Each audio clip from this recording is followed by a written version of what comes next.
Good morning everyone and welcome to today's episode of Geek Out EV, where we're going to be talking about the new Supercharger fair use policy. When Tesla first introduced Superchargers, they didn't really have an awful lot of policies around anything much. They just said, we'll provide it to you for free as Tesla owners.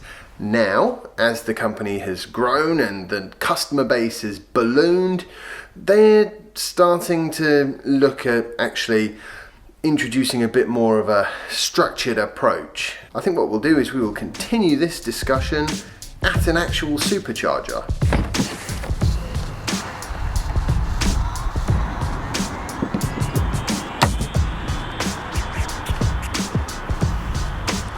Okay, so Tesla Superchargers, fantastic. They have always been free and available for everyone to use, but that has sort of changed this year because what they're doing now, basically there's a per unit charge or per minute in the jurisdictions where it can't be per unit of electricity. But if you use a referral code from an existing owner, like myself, my referral code's in the description, by the way, what that means is you'll get free supercharging for your ownership of that vehicle, however long that may be.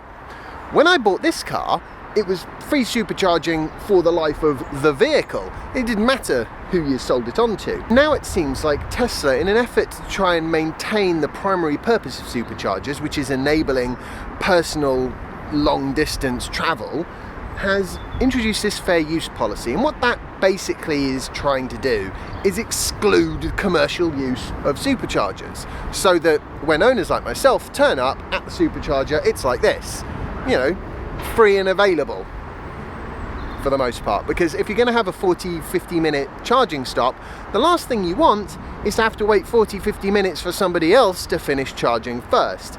And that becomes particularly annoying if that person is a taxi, an Uber driver, a delivery driver, anything like that. There is a paragraph at the bottom saying if you want to do it commercially, then speak to Tesla and they'll, try and help you come up with this charging strategy. I certainly don't think that totally making commercial use of superchargers impossible is a particularly great move, but at the same time, a large part, and when I say a large, I'd say almost the largest part of the reason why Teslas sell quite well in comparison to other EV manufacturers is that you have the use of this fantastic supercharging facility.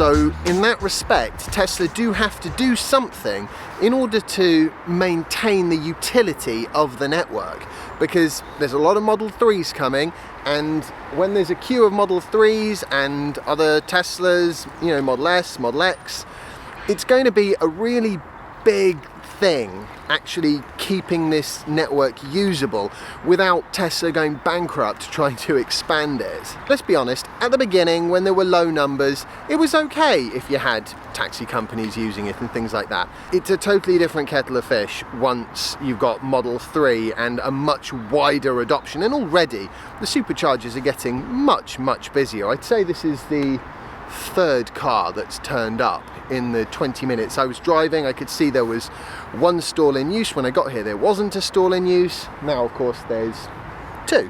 So it is a network that does get used, and Tesla, to their credit, try to build ahead of demand. For the most part you never have to wait, and I'd say probably only 1 in 15-20 supercharger stops will I have to wait, probably not even that.